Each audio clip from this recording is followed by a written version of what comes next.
Hello and welcome to the first pilot episode of our brand new series, The Black Campfire Stories. I'm GC.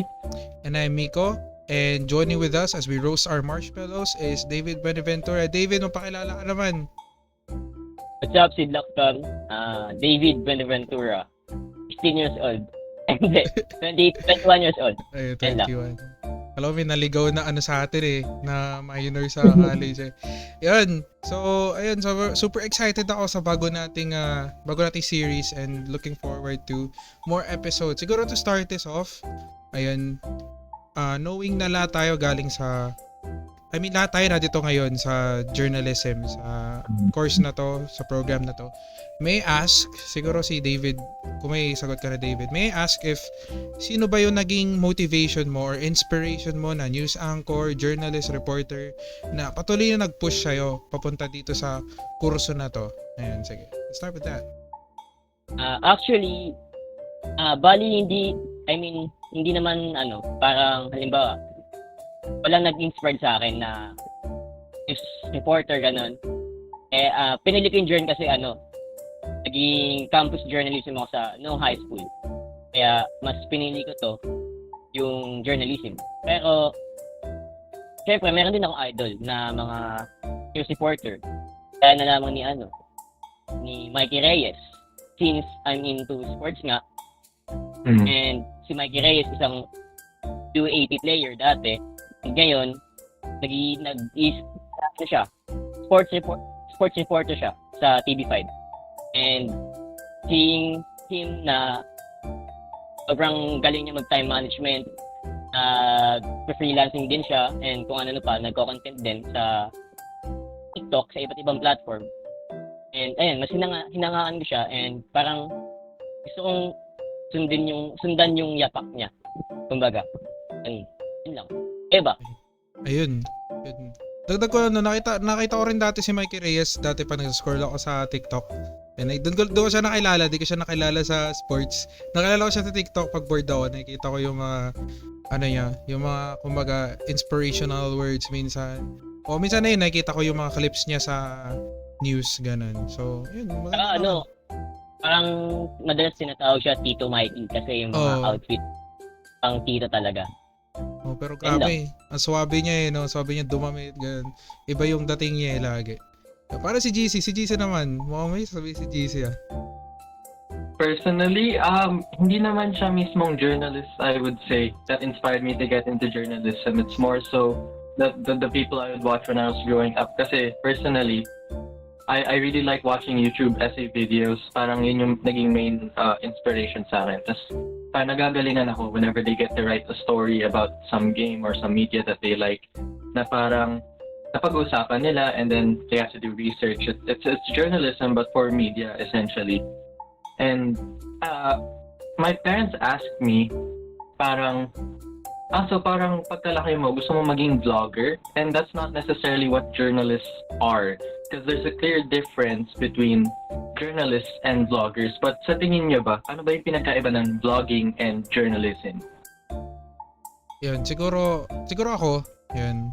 So, ako naman, whenever I look at it, di ba? We tend to see ngayon, parang ang dami nasasabi ng vloggers can be journalists, di ba? Kasi they're able to share news, di ba? Influencers din sila. Marami silang reach, malaki yung reach nila. Pero I feel like ang isa sa mga para sa akin yung difference nila, ano yung nagde-divide sa kanila in terms of like kung paano niya sila ma-differentiate. For me is kung ano yung approach nila dun sa trabaho nila. Di ba? Vloggers, they tend to do trends, di ba? Kadalasan trends, ano yung magkakasya-ay ng tao. And minsan parang di ko naman nila lahat, but there are some vloggers na ang goal nila is viewership, di ba? Ano yung mas patok sa tao, not really necessarily to inform people. Hindi naman talaga yung trabaho nila yung magbalita kundi mag-entertain, di ba? Bihira ka lang makakita ng mga vloggers na nagdi-discuss ng issues, 'di ba, sa Senate, 'di ba? Yung mga ganun. And siguro that differentiates journalists especially kasi in journalists are for the people, di ba? I mean, lahat naman for the people. But yung journalists especially, they would do anything and everything para mapag-gather ng information para malaman ng tao. Di ba? Kahit para sa tingin ng tao, yun yung pinaka-boring na bagay na pwede mapanood ng tao, di ba? So, uupuan niya ng journalist para lang masulat at mabigay yung information na yun. And for me, para sa akin yun yung nagsistand out na difference between vloggers and journalists. Sa akin naman, siguro, actually maraming pagkakaiba talaga yung journalism sa vlogging. Especially, di ba, journalism, isang formal to na, I mean, parang yung trabaho. Siyang formal, syempre, marang ethical na way na pagbabahagi ng balita at informasyon. Syempre, may pananagutan sa publiko o yung tinatawag nga natin na para sa masa, di ba? Tapos, samantalang yung vlogging kasi, mas personal kasi ito eh. Ayun nga, gaya ng sabi ni Miko, na mas more on entertainment sila. And wala silang sinusunod na parang batayan eh. Kung paano sila gagawa ng content nila. And ayun nga, parang informal siya. Siguro din, pagdating naman din sa way o forma nila ng pagbabahagi ng information. Journalism kasi, di ba, pwede nating isulat. Pwede nating i-broadcast sa radyo, sa TV, di ba? Siyempre, pwede rin i-publish siya online, di ba? At ayun lang. More on, mas nakatuon yung journalism, mas malalim na pag-aaral tungkol sa mga issue at mga balita. While vlogging, alam naman natin, karaniwan yung vlogging, parang more on video talaga na naka-upload sa mga platform tulad ng YouTube, TikTok, and Facebook. And marami pang iba't ibang social media platform. Ayun nga, mas informal at mas madalas, kumbaga, parang pampalipas oras lang yung content na ginagawa ng mga vloggers.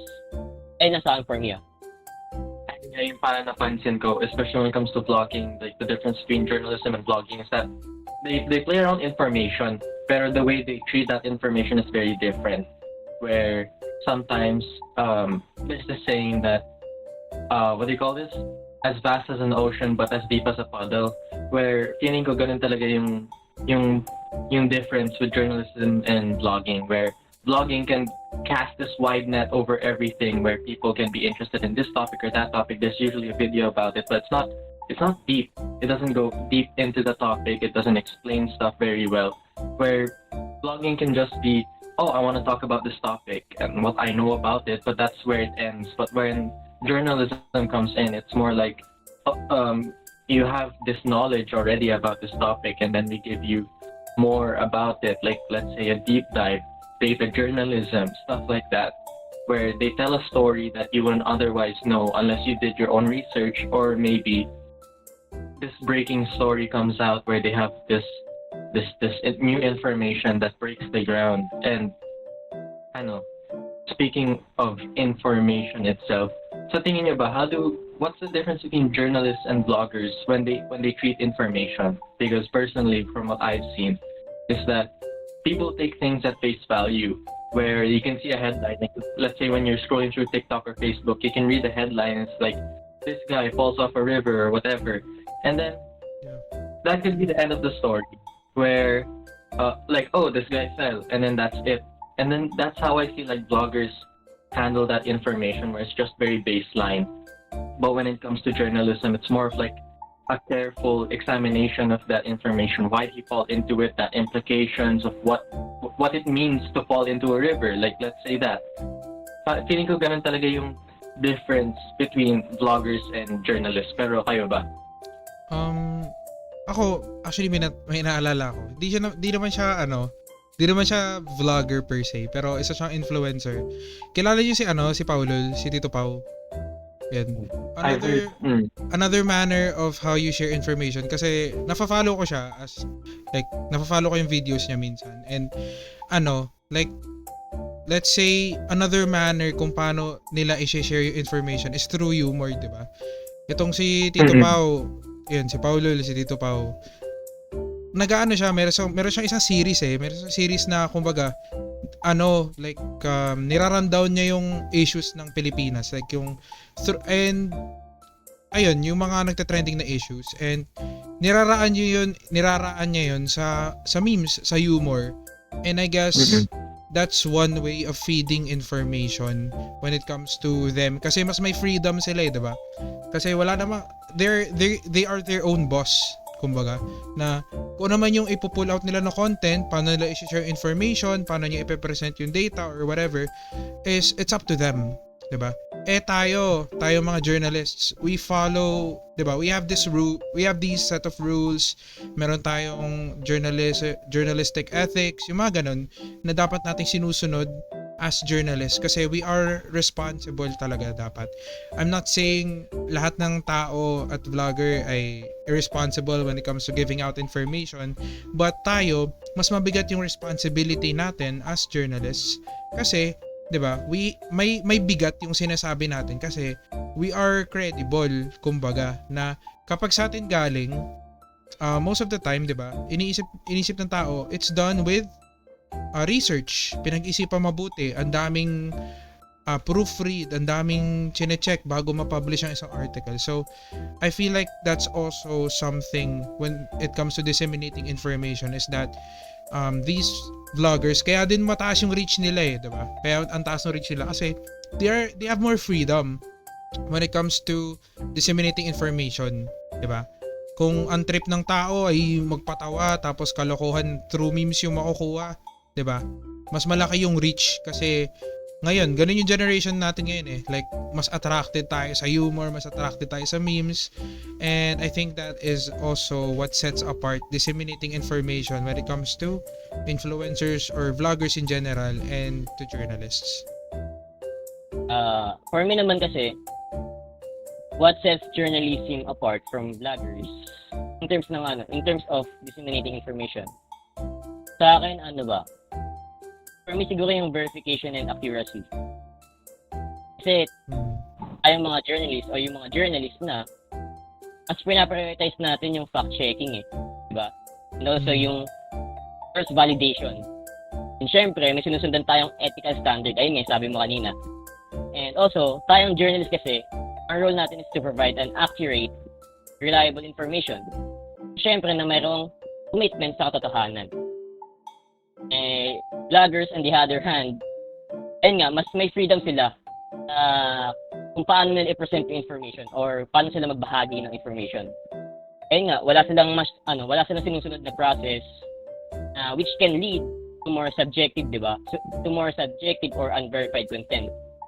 And hindi ko naman sinasabi na lahat, pero may ilang mga content creators din kasi talaga na kung saan mas may ini-spread silang fake news, eh. Pumapasok yung fake news, di ba? Ayun lang naman sa akin. Simple lang. Ayun. So, ayun, ang laman, 'di ba? Ang daming bagay. Ang daming bagay na pwede nating masabi when it comes, kasi ang laki talaga ng difference nila, eh, 'di ba? When it comes to that, kasi nga we treat it as something na sobrang sacred, 'di ba? Yung journalism, kumbaga, kung ikumpara natin yun, sobrang yung respeto natin sa information, sa pagbibigay. And speaking of, vloggers and all that, sa tingin nyo ba, yung journalist ba, pwede siya maging vlogger? And vice versa, kung yung vlogger ba ay pwedeng maging journalist? GC, what do you think? Okay. Hindi ko alam kung hot take pa ba to, but depends on your definition of a vlogger, right? Pero personally, I view like Jessica Soho as some sort of vlogger, because I think what differentiates vloggers from journalists is that they spend energy in different areas, whereas with journalists, we're so focused on delivering proper news that we don't care if it's entertaining to the reader, because what we're doing is informing and not really entertaining in a sense. But with vloggers, they're using that information that we have, and then they're transforming it into something more entertaining for people to consume. So it's like different goals. And for me, Jessica Soho was like this big journalist before, right? She would go into war areas, or maybe just like areas torn from natural disasters, and she would report on them, like bring breaking stories, what's happening over there. And then suddenly, when she got her own show, like there's this slow transformation where she didn't really report about news anymore because it wasn't as lucrative. So now she went into the entertainment business. And that's where she kind of became a vlogger. That's for my definition. And yeah, I feel like journalists can go into the vlogging business, but then it also depends on the type of journalists. Because sometimes some people, when they have this high bar of publishing information that they've been used to for so many years, it's so hard to get into vlogging because it's suddenly this departure from like I must give accurate, credible sources of news and whatever, but then suddenly when you're into vlogging, it's like, oh, I just need to make people laugh, and that's my job now. It's hard for some people to accept that. Me personally, ever since I've been learning about journalism ethics over the past year, parang mahirap na balikan yung mindscape noon na I just want to make entertaining stuff for people. I want to make transformative stuff for people now. But when it comes to vloggers to journalists, I feel like that's an easier jump than the other way around because you're already there. You know how to manipulate the media, you know? You can post stuff, you already have a following. I feel like you just need sensitivity training, media training, and just to learn the ropes like how we're doing right now. Feeling ko ma-breach nila yun. Pero that's just what I think. Actually, oo nga, no. Actually, nung sinabi mo yun, napaisip din ako. Oo nga, in terms of like, yung influence nila, ang laki, di ba? Especially kung big vloggers yan, ang laki nung batak nila sa tao. At yung, parang, for people kasi, a lot of people think, the bigger the follower, the more credible the information, di ba? Kasi they would think, ang laki ng following mo, so responsible ka na dapat dyan. Pero di ba, hindi lahat ng vlogger biniyayaan ng ganong uri ng responsibility. There are still some who slip na nabibigay ng bad information o gumagawa ng kung ano-ano para sa clout, 'di ba? So, it really just depends din. And siguro kung ako naman, since ako na yung nagsasalita, ayun. For me, halos ganun din, but ganun nga. I feel like journalists can be vloggers. I feel like both can be, 'di ba? And vloggers can be journalists. Pero for me, mas mahirap yung transition ng vloggers papunta sa journalism. Kasi kasi ang dami nilang aaralin 'di ba? Ang dami dapat nilang aralin to be called a journalist, 'di ba? Ang dami nating aralin, yung media law, yung journalism ethics, all that, and ano ba dapat yung information na pine-present, paano magsulat. Siguro kung broadcast or kung yung sa news anchor, siguro mas kaya nila yon. Pero in terms of writing talaga, yung pagsusulat talaga, I feel for me, I feel like it's one of the hardest things for a person to do. Kasi ang daming proseso ang daming kailangan gawin, ang daming kailangan i-consider. And I feel like, ayun, mas mahirap for vloggers to become journalists kasi, let's say nga, 'di ba? Ang dami mo masasacrifice for giving out credible information, 'di ba? Let's say, halimbawa ako, super famous vlogger ako, tapos bigla akong lumipat sa journalism. May possibility na mawala yung following ko kasi yung ipapresent ko information is what's true and not all people agree to whatever I put out, 'di ba? But ang ganda ng perspective ni GC na depende rin sa following, 'di ba? And I feel like for me, it depende sa type of journalism. It's for me ganun. Ikaw David, sa tingin mo? Actually, similar lang din halos sa mga sagot niya Kailangan pa ba ako magsalita dapat? Pero sige. Sa akin naman kasi, anyone can be a vlogger naman Right? Kasi, lalo na sa generation natin ngayon, ang dami ng mga content creator. Lalo na sa TikTok, di ba? Halos mga edad natin. Pero ang tanong kasi, yung pinaka main point, can a vlogger be a journalist ba? Sa akin, siguro oo. A vlogger can become a journalist. Pero, ayun nga, it requires adapting yung ethical standards, practices, and responsibilities ng pagiging journalist. Yes, yung vloggers nakakapag-share sila ng information effectively. Pero kung saang pero kung saang paraan, 'di ba? Through entertainment. Ayun nga, kailangan na lang mag-transition sa journalism na involved dito yung pag-aaral sa pag-verify ng facts, pag-maintain ng objectivity, and syempre pag-avoid ng biases. And also, pinaka-importante, ma-uphold natin yung professional ethics. Diba? You get me? And for me, a vlogger, nag-commit siya sa ganun, pagdadaan din yung mga pinagdaanan ng journalist, talaga, yung yung mga practices and responsibilities ng isang journalism, I think they can perform the role of a journalist.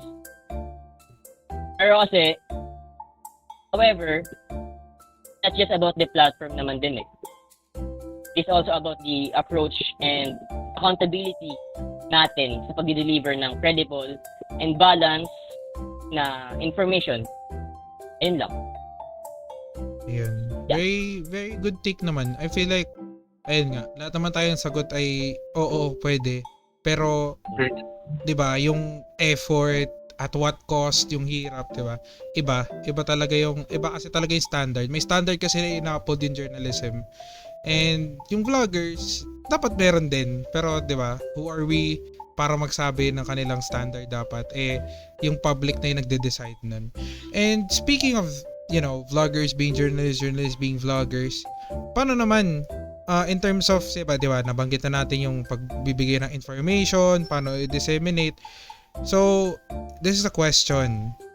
Kanino yung mas credible na information? Sa vlogger or sa journalist? And I feel like it's a no-brainer, di ba? Sinong mas papakinggan mo? Yung nagpapatawa araw-araw?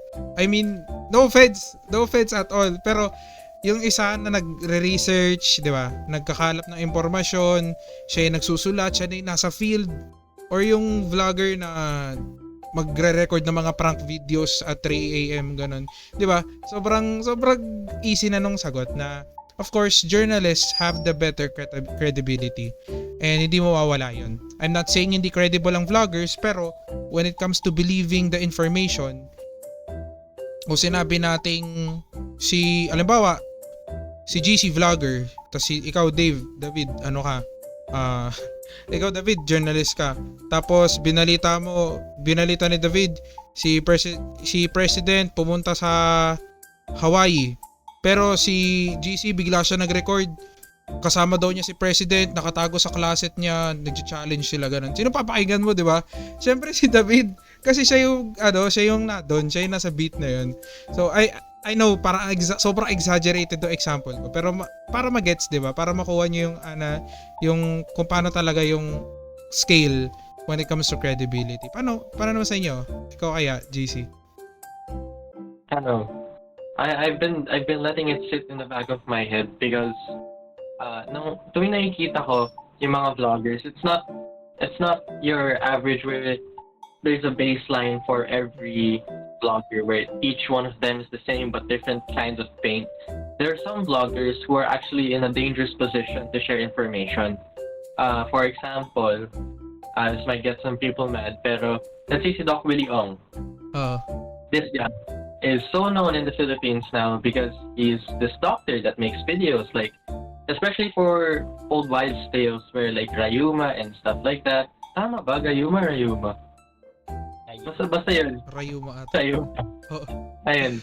Basta ganun, like, he makes informational videos about things that concern his demographic. And I think that's a very dangerous spot to be in where you are an MD, you have a degree about what you're talking about, but then in a field like medicine where stuff can be so unique and niche to each and every patient, where you can't literally just post something and make it like and just claim it to be a one size fits all. Like Doc Willie Ong can say everyone needs to drink water like 8 times a day. I'd agree with that. But then when it comes to more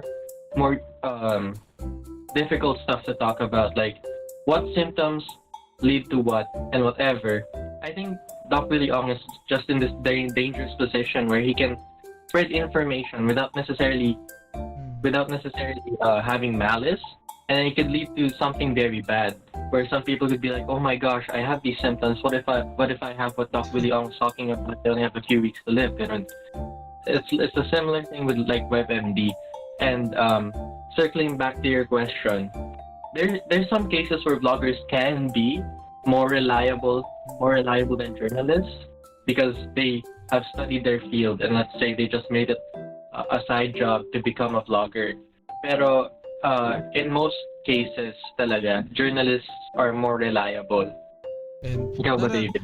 Wait lang, may naalala ako pati doon sinabi ni GC. Alam mo yung alam mo Yo. yung ayun nga, parang ayun, si Doc Willie Ong specifically, isa siya dun sa, 'di ba, nasa field siya and all that when it comes to medicine. Alam niyo yung parang rule na kapag may masakit sa katawan mo, wag mo i-search sa internet. Parang that reminded me of that na si Doc Willie Ong bigla nagbigay ng symptom. Imagine mo, sakit pala ng paa mo. Tapos may binigay siyang parang you have 10 months to live kasi masakit yung paa mo. Yung pala dahil lang na basketball kayo, no? So, nakakatawa lang na ang dali nilang magbibitaw ng ganong information. Ay aware sila na ang daming causes for certain things. And ang dapat talaga i-suggest ay contact your local doctor and all that. Anyways, si Yapperman. Yun. Si David, sa tingin mo, ano yung credible? Ano yung credible? Akin, simplihan ko na lang kasi masyado malala yung mga sinabi niya eh. Medyo ko. Ganun pala. Okay.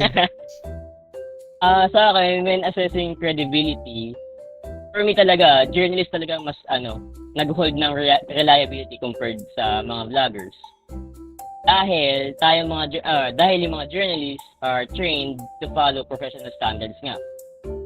And including the marami, fact-checking, verifying sources ulit, maintaining objectivity, and syempre pag-adhere sa ethical guidelines which help ensure yung accuracy and balance ng pag-report nila is tama talaga. While vloggers, yes, at some point yun nga, sabi ni GC, minsan reliable naman din talaga sila, especially if 40 nila yun. I mean, meron silang field na master talaga. Pero kasi, iba kasing vloggers, they operate independently kasi. Kumbaga, syempre, account nila yun. YouTube account nila yun, di ba? So, for me, without the same level kasi ng professional training or responsibility, ayun, for me kasi, mas babagsak talaga din yung pagiging reliable ng journalism. Kaya, minsan yung mga, di ba, yung mga YouTube content, yung mga content creator, yung mga content nila minsan mas, ayun nga, subjective, mas less verified, and mostly influenced by personal opinions and interests lang naman nila. Kaya, for me, balikan natin yung question, when assessing credibility, journalists generally hold more reliability compared to vloggers. Ayun lang. Tama naman. Kaya nga, it's a no-brainer talaga. Ayun, ano ba? Ay, ito pa pala, may isa pa tayong question. GC, pwede bang ikaw naman mag-ask? Tignan natin. Okay. When it comes to media, especially how we consume it, may kamag-anak ba kayo na nag-share na lang bigla sa mga group chats nyo like, warning, this type of branded water can actually cause cancer. Tapos like, may nonsense text and it's like paragraphs and paragraphs and it's like a scary picture. May ganyan ba kayo? Oo, nung bata, alam mo yung chain mail? Alam mo yung chain mail? Yung pag di mo na isento sa 20 mong kaibigan, kukunin yung nanay mo ang daling araw. Yung siguro yung pinaka-recent ko, recent ko counter doon. Ayun, like, yeah, I personally have some family members na parang yung media literacy nila isn't super polished. Where kapag nabasa lang nila, there isn't this sense of skepticism. Parang naniniwala ka agad sila. So, sa feeling nyo ba, when people consume media from journalists, when people consume media from bloggers, how does media literacy affect that? Do you think that just because journalists publish news na parang alam na nilang certified na trustworthy, do you think people should lower their guard in line with media literacy? Like, oh, it comes from Rappler, so I don't really need to think critically about whether or not this news is right. Do you think people should lower their media literacy, and when they're consuming media from bloggers naman, do you think they should heighten that sense of media literacy, or should they just keep the same baseline na parang skeptical pa rin sa lahat? Siguro ako, ayun, actually medyo guilty ako kasi kapag nakikita ko ng galing sa any like malaking news company, ano ba, ABS, GMA. Alam mo yun, parang okay, kilala ko na kayo, di naman kayo siguro magkakalap ng fake information, di nyo naman siguro ako lolokohin, di ba?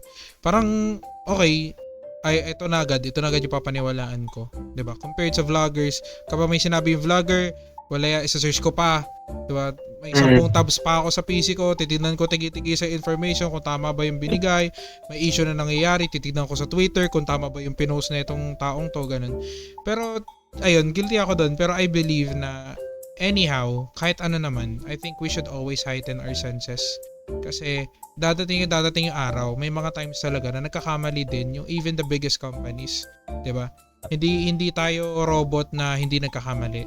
And tayo mga tao na minsan may mali tayong nalalagay, 'di ba? And I think at the same time, by heightening our senses palagi, ganun na yung magiging standard natin 'di ba? Hindi tayo maging biased. What if may time, alam ko exage to, pero what if may time bigla maging corrupt yung isang big news company, tas naglabas sila ng information na pwedeng mag-change yung landscape ng buong Pilipinas. Papaniwalaan mo agad kasi malaking news company, 'di ba? Hindi naman, 'di ba? Palagi dapat we must always heighten our senses kasi ayun, may possibility na may nagkakamali, even the biggest and the most reliable people, nagkakamali sila kasi at the end of the day, they are people, 'di ba? And ayun, by maintaining your senses, 'di ba? Mas magiging mataas yung standards mo in general, yung news literacy mo, yung media literacy mo tataas kasi sensitive ka sa information. Like hindi ka mapagpaniwala agad-agad, 'di ba? And I think that will always be better na i-train na lang natin yung minds natin na always i-second guess. Hindi naman second guess, pero laging tanungin, tama ba to? Legit ba to? Naging ugali ko yun Like kapag kausap ako ng ate ko, may sasabihin siya sa akin, saan mo nalaman? Tapos minsan naiirita siya sa akin, ganun. Kasi parang di ko siya mapaniwalaan. Pero I feel like yun na yung utak ko na nagsasabi ng minsan kapag galing sa ibang tao, lagi mo i-confirm kasi what if mali, 'di ba? Ang daming namamatay sa maling akala, 'di ba? Kasabihan nga 'yan.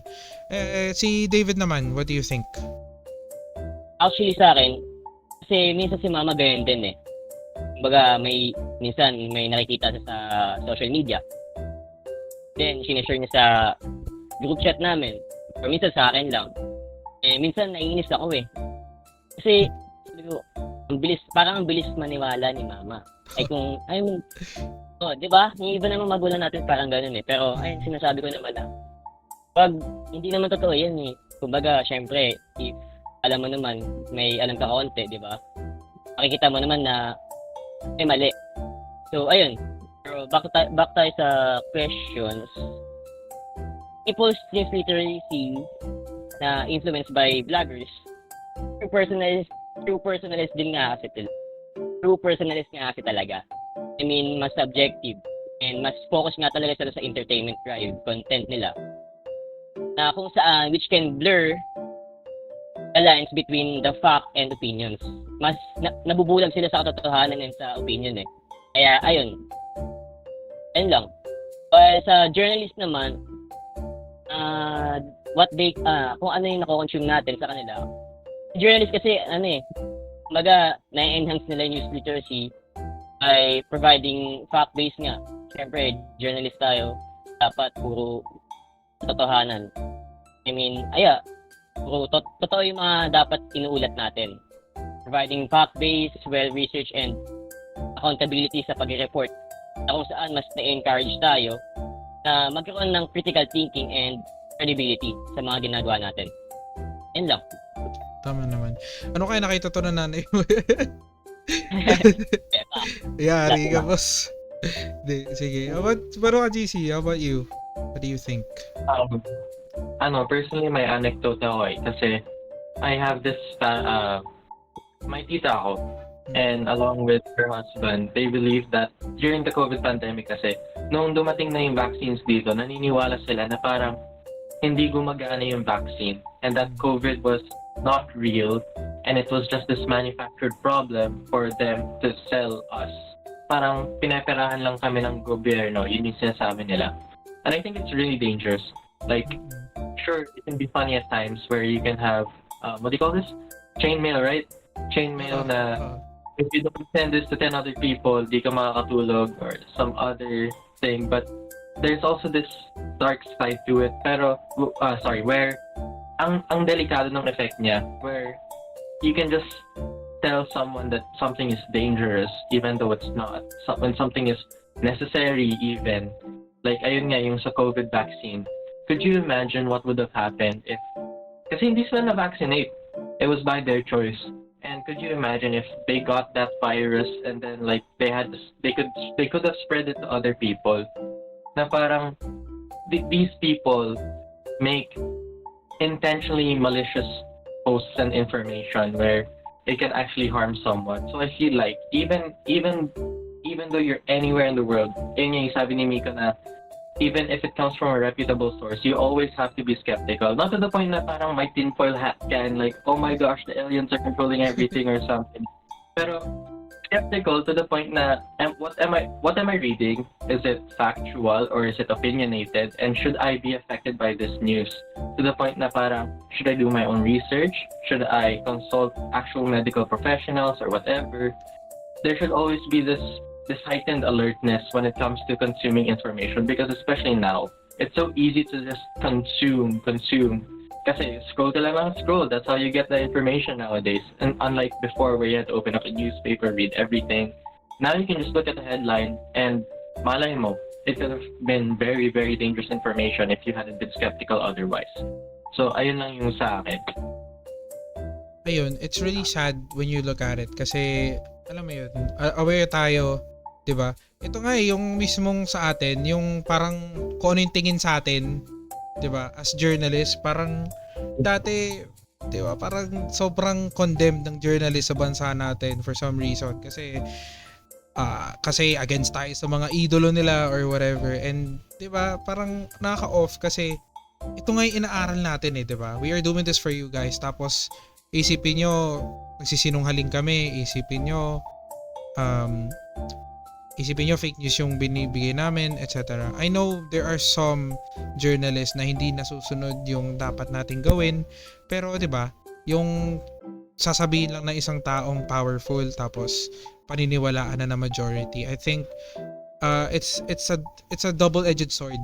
Maaring magamit siya sa mabuti, pero di naman mabuti yung maging illiterate. Pero 'di ba, yung sabihin lang na delikado tong COVID, tapos maniniwala sila. I guess that's good kasi naniwala sila na delikado. And most of the time masama yung kinalalabasan kasi 'di ba? Bumababa yung standards natin when it comes to information kasi alam mo yun, parang natitiwala na tayo masyado sa tao eh. Ay di ko sinasabi magka-trust issues tayo, pero 'di ba?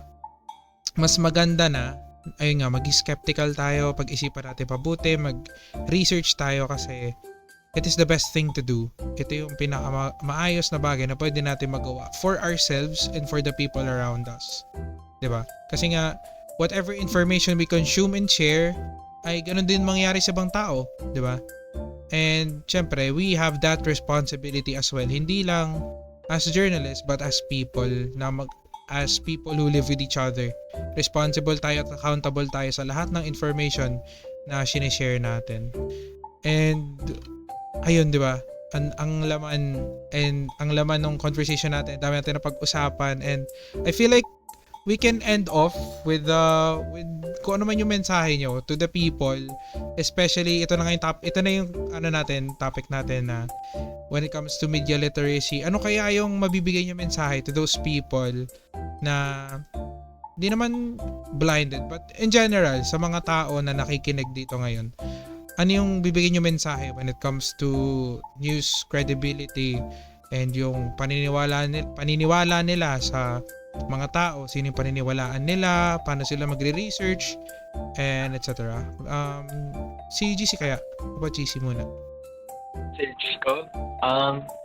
Wherever you get your information, no matter where it comes from, who it comes from, where or when, always have the benefit of the doubt on whatever you're reading. Because the cool thing about information is that it's self-empowering, and you have the power within you to check whether or not this information should affect you, how it should affect you, on what scale. So take that liberty that we have, thanks to the society that we live in today. Empower yourself with right information. So just, ikaw bahala. Just check on the information and believe what you choose to believe in, as long as it doesn't harm anyone else. Ayun lang. Yan, how about kay David naman? What is your message to the listeners ngayon?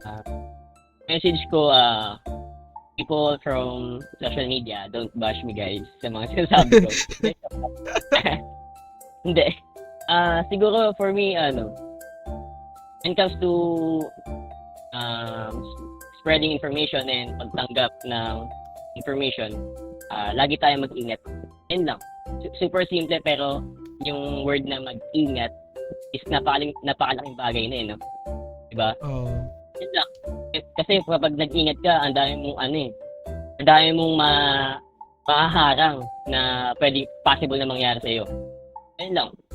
If hesitant ka sa mga nakikita mo, sa nababasa mo, sa natatanggap mong information, ayun nga. Do your research, mag-ingat. Yeah, that's it. Yun lang. Ayun. So, for ayun, goods naman lahat, di ba? And for me naman, my only message is, maging curious kayo in a good way, di ba? Be curious in a good way na kung saan, di ba?